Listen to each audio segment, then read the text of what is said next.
The scent of expensive Italian leather and dried lavender filled the air of my private study, a room that usually felt like a sanctuary but today felt like a war room. I stood over a large, hand-woven wicker basket, my fingers moving with a surgical precision that masked the icy numbness in my chest. To any passerby, it would look like a beautiful maternal gesture, a high society woman preparing a gift for a new life. I meticulously arranged the tiny organic cotton onesies, smoothing out the microscopic wrinkles in the fabric. I tucked a pair of silver-plated baby rattles into the cream-colored silk lining, ensuring they were positioned perfectly. But as I tied a heavy satin ribbon around the handle, I wasn't feeling the warmth of a woman celebrating a birth. I was feeling the cold, rhythmic beat of a heart that had stopped breaking and started calculating. On my mahogany desk sat a heavy, cream-colored card embossed with Benedict's family crest, a symbol of a legacy that was about to be stained forever. In a perfect, practiced imitation of Benedict's bold, arrogant handwriting, I inked the words, "For our future." I can't wait to be the father you deserve. I wasn't the one pregnant. I was the bride. 6 hours ago, I had stood under a canopy of 5,000 white orchids at the Fourth Presbyterian Church on Michigan Avenue. I had looked into Benedict's eyes and said, "I do," while knowing that his heart and his DNA already belonged to a child that was never meant to be part of our story. I didn't scream at the altar. I didn't ruin the $40,000 Vera Wang gown with tears.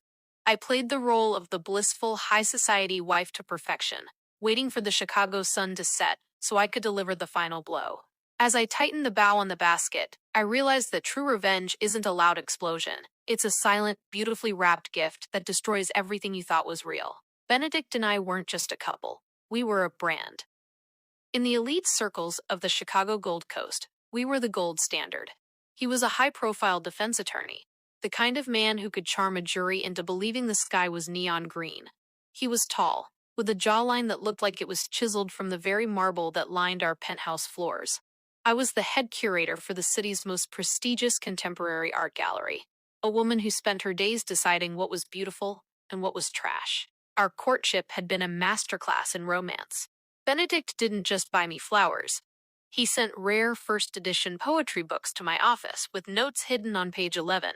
He remembered the exact vintage of Pinot Noir I liked, and the way I preferred my coffee at 6 a.m. on a rainy Tuesday. "You are the masterpiece, Evangeline," he'd whispered one night as we stood on our private balcony, the Chicago skyline glittering like a carpet of diamonds beneath us. "I am just the frame that protects you. My only job in this life is to make sure nothing ever touches you or hurts you." I believed him. I believed him because I wanted to believe that a man like Benedict, powerful, respected, and seemingly devoted, could actually exist. We spent 18 months planning a wedding that was described by the social columns as the event of the decade. Benedict was obsessed with the details. He insisted on hand-carved ice sculptures from a specific artist in Quebec. He spent 4 hours selecting the specific shade of eggshell for the invitations. At the time, I thought it was a sign of his devotion to our union. I thought he wanted our day to be perfect because he viewed our love as perfect. I didn't realize that the more elaborate the stage, the easier it is to hide the rot behind the curtains. Our life was a series of black tie galas, private jet trips to Aspen, and quiet Sunday mornings in our $6 million penthouse. We were the couple that younger socialites looked at with envy. We had the perfect home, the perfect careers, and the perfect future. Or so the script said. I was so blinded by the glow of the perfection he had built around me that I failed to see the shadows lengthening in the corners of our home. The first crack in our gilded cage appeared about 3 months before the wedding. Benedict, a man whose life was dictated by the clock and the court calendar, began to drift. It started with emergency depositions that lasted until 3 a.m. I would wake up in our king-sized bed, feeling the cold expanse of the empty space beside me, hearing the faint click of the front door as he finally returned. "The Miller case is falling apart, Eva," he'd murmur, smelling of cold wind and a perfume that was far too sweet, far too floral to belong to anyone in my circle. "I have to win this. For us. For our future." Then came the phone. Benedict had always been the type to leave his devices face up on the kitchen island.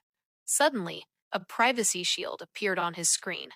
He began taking calls in the guest bathroom, the sound of the shower running to mask the low, urgent hum of his voice. When I would walk in, he would snap the phone shut, his face shifting into a mask of professional irritation. Is everything okay, Ben? You seem distant, I asked one evening as we sat in the library. It's the pressure of the firm, Evangeline, he snapped, his eyes flashing with a coldness I hadn't seen before. I'm working myself to the bone to provide the life you expect. I need you to focus on the wedding and stop hovering. It's suffocating. He was using a classic tactic, turning his guilt into my burden. He made me feel like the needy wife for noticing that my fiancé was becoming a stranger. I began to notice small, unexplained discrepancies in our shared expenses. There were high-end charges at boutiques I never visited. Mama et Bébé, a luxury maternity store on Oak Street. There were recurring payments to a private OB/GYN clinic in Lincoln Park. When I confronted him with a credit card statement, his laugh was so genuine it almost convinced me. Eva, darling, one of my junior associates, Clarissa, is having a high-risk pregnancy. Her husband walked out. I'm just helping her with the legal and medical fees. You know I take care of my people. I thought you'd be proud of me for being a mentor. He said it with such conviction, such noble grace, that I actually felt ashamed. I apologized for doubting him. I went back to choosing the silk ribbons for the centerpieces, while he went back to the woman who was carrying the secret that would end us. I allowed him to gaslight me because the truth was too heavy to carry. I wanted to believe in the marble, not the cracks. The final blow didn't come in a dramatic confrontation or a tearful confession. It came in the quietest, most mundane way possible. 3 days before the wedding, Benedict's custom-tailored tuxedo was delivered to the penthouse. He was out at a bachelor dinner at an exclusive club. I went to hang the suit in his dressing room, but as I adjusted the heavy wool over the hanger, I felt something thick and stiff in the inner breast pocket. Thinking it was a surprise for me, perhaps a sentimental note he intended to read to me on our wedding morning, I reached in and pulled out a manila envelope. I sat down on the velvet ottoman in the center of the room, the air in the penthouse suddenly feeling too thin to breathe. I opened the envelope. Inside was a high-resolution ultrasound. 22 weeks. At the top of the thermal paper, in clear, clinical font, was the name, Clarissa Thorne. I recognized the name immediately. She wasn't just a junior associate. She was the woman who had resigned from Benedict's firm 6 months ago for personal reasons. My eyes blurred as I looked at the image. The tiny, curled-up spine, the small head, the life that was a living testament to every lie Benedict had told me. Tucked behind the ultrasound was a handwritten note on lavender-scented paper. He's starting to kick, Ben. He has your stubbornness already. I know you have to go through with this society wedding for the sake of your partnership at the firm, but don't forget who your real family is. We'll be waiting at the new apartment the second you get back from that fake honeymoon. I love you. I didn't scream. I didn't throw the expensive crystal vases against the wall. I sat in that silent $1 million room and felt the Evangeline who believed in love die a violent death. I felt my heart harden into a diamond, cold, clear, and unbreakable. Benedict wasn't just having an affair. He was building a parallel life. He was marrying me for the Prescott name, for the social standing my family provided, and for the image of the perfect Chicago power couple. I was the trophy he needed to win the partnership, while Clarissa and the baby were the life he actually wanted. He planned to use my social capital and my father's connections during the day, and then retreat to his real family at night. I looked at the ultrasound one last time. I realized that if I canceled the wedding now, he would find a way to spin it. He was a master litigator. He would convince everyone I was unstable, or that the woman was a stalker. He would keep his reputation, and I would be the scorned woman who ruined the social event of the year. No. Benedict loved his reputation more than he loved me, more than he loved his mistress, and perhaps even more than he loved his unborn son. So I decided I was going to give him exactly what he wanted. I was going to let him have his perfect wedding. I was going to walk down that aisle, say I do, in front of the most powerful people in Chicago, and let him think he had won. And then, I was going to deliver a gift so beautifully crafted that it would destroy his reputation, his mistress's trust, and his future in one elegant, quiet stroke. I walked to the kitchen, poured the remainder of the $500 bottle of wine down the sink, and called my father's personal attorney. I need the ironclad divorce papers drafted tonight, I said, my voice as cold as the Lake Michigan wind. And I need a private investigator to find the exact address of Clarissa Thorne. I have a very special delivery to make, and I want it to arrive the moment the honeymoon begins. I went back to the dressing room, tucked the ultrasound back into the tuxedo pocket, and smoothed the fabric. I was no longer the bride. I was the architect of his destruction. The shadows of the reception hall at the Peninsula Hotel were long and elegant, dancing across the white marble floors as the last of the 300 guests filtered out into the cool Chicago night. The air was still thick, with the scent of 5,000 orchids and the lingering notes of the jazz quartet. Benedict was in the other room, basking in the glow of his successful performance, shaking hands with senior partners and accepting congratulations on the most prestigious union of the year. He looked every bit the victor. He thought he had secured his future, his partnership, and his hidden life. I stood in the center of our darkened penthouse, still draped in the heavy silk of my wedding gown, looking at the wicker basket on my desk. It was a masterpiece of deception. I had spent the last 3 hours, while the city slept and my new husband celebrated, meticulously crafting this weapon. Every item in the basket was chosen to inflict a specific kind of pain. The tiny, hand-knitted booties weren't just cute, they were a signal. The organic cotton onesies weren't just soft, they were a promise of a life I was about to dismantle. I picked up the silver-plated rattles and nestled them into the silk lining. My movements were slow, deliberate, and entirely devoid of the trembling that had consumed me 3 days ago. The discovery of the ultrasound in his tuxedo had acted like a chemical catalyst, turning my grief into something harder and much more dangerous. I wasn't the victim anymore. I was the curator of a very different kind of exhibition. I reached for the card. The Prescott family crest stared back at me, a symbol of honor that Benedict had dragged through the mud of his infidelity. I took a deep breath, mimicking the steady, arrogant hand of the man I had just married. To our new beginning, I wrote, I've waited so long to give you the life you and our son deserve. This is just the start. Love, Benedict. I tucked the card into the basket, right next to a set of high-end maternity skincare products. This basket wasn't for Benedict.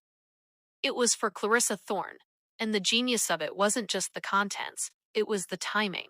I had arranged for a high-end courier service to deliver this gift to her doorstep at exactly 10 a.m. the next morning. The precise moment, Benedict and I were scheduled to board a private jet for our honeymoon in the Maldives. The logic was surgical. When Clarissa received this basket, she wouldn't see a threat from a scorched wife. She would see a romantic gesture from the father of her child.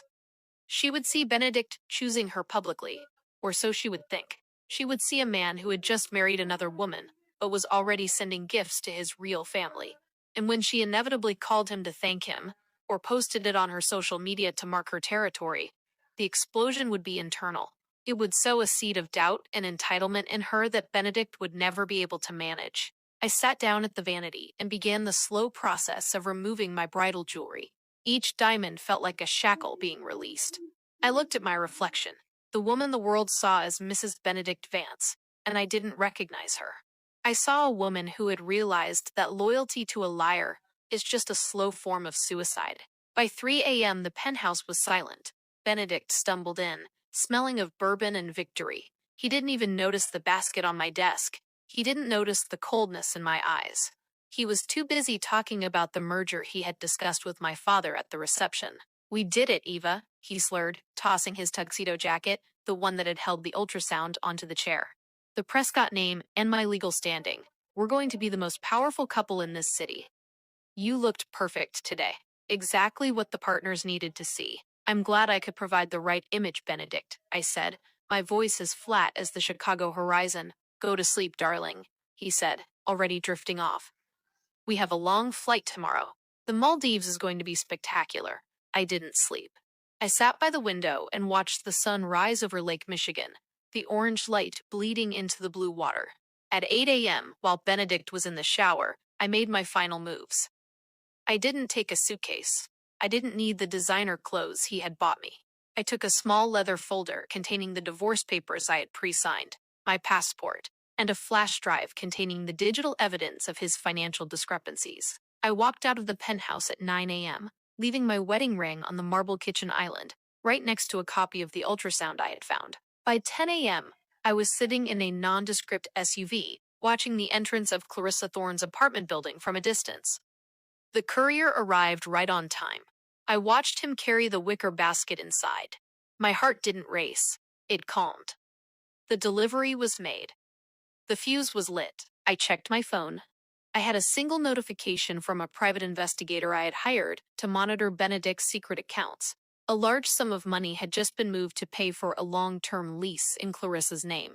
Benedict was already preparing his nest. He thought he was playing a game of chess where he moved all the pieces. He didn't realize I had already flipped the board. I drove to my father's estate. He was waiting for me in the library, his face grave. He had already been briefed by my attorney. Are you sure about this, Evangeline? The scandal will be immense. The scandal is his, father, I said, handing him the folder. I'm not the one who broke the vows. I'm just the one who's refusing to pay for the repairs. As the hours passed, the fallout began. It started with a frantic call from Benedict at the airport. I didn't answer. Then came the messages from his junior partners. Apparently, Clarissa had been so moved by the gift and the card that she had posted a photo of the basket on her public Instagram with the caption, "He may have said I do to the heiress, but his heart is home with us. Thank you for the gifts, Ben. We love you." The society wedding was being dismantled in real time. The senior partners at the firm, men who valued family values and discretion above all else, were seeing their rising star exposed as a fraud before the honeymoon had even begun. Benedict wasn't just losing a wife, he was losing the image that allowed him to walk through the doors of power. But the most hurtful part of the revenge wasn't the public shame. It was the psychological trap I had set between him and Clarissa. By sending the basket anonymously but making it look like it was from him, I had created a standard of public devotion that Benedict could never meet. Clarissa now expected him to be her provider and her public partner. Benedict, panicked and trying to save his career, would inevitably lash out at her, accusing her of ruining him. The real family he thought he wanted was now a cage of resentment and legal liabilities. I spent the afternoon in my father's garden, the air smelling of fresh grass and freedom. For the first time in years, the weight in my chest was gone. I realized that for so long, I had been curating Benedict's life, making him look better, sharper, and more honorable than he actually was. I had been the frame, and he was the hollow canvas. To every woman who finds herself in a world built on marble and lies, do not burn the house down while you are still inside. Wait. Watch. Gather the evidence, and when the time is right, hand them a gift that forces them to look at their own reflection. Your dignity is not something a man can give you, and it's certainly not something he can take away. Benedict thought he was marrying into a legacy. He didn't realize that I am the legacy. He was just a temporary tenant who forgot to pay the rent of honesty. As I watched the sun set for the second time since the wedding, I felt a profound sense of peace. I was Evangeline Prescott again. Not a trophy, not a half, and certainly not a victim. I was a woman who had walked through the fire and realized that the only things that burn are the lies. The most powerful thing a woman can do is realize she doesn't need to win the argument. She just needs to leave the room. Benedict is now trapped in a room of his own making, filled with a mistress who realizes he's a liar and a career that's in ruins.